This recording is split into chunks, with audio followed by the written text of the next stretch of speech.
very sad for Bien. Kaya sad face because she worked so hard.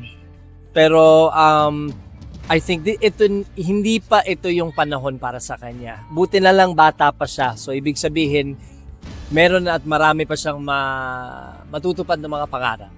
She didn't fall short. I just had to make a tough decision and choose 1 out of 3. None of the kids fell short. Hindi sila kumbaga, I just had to choose the best one from what I saw. Nung rehearsal, si Bien, she was very timid, very shy, hindi siya masyadong nagsasalita, hindi siya masyadong, basta kahit ano. Si Lawrence ang madaldal sa amin.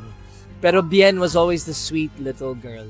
Kaya, it's hard to let her go at one point din. Kasi, sobrang positive niya lang and she was just sweet.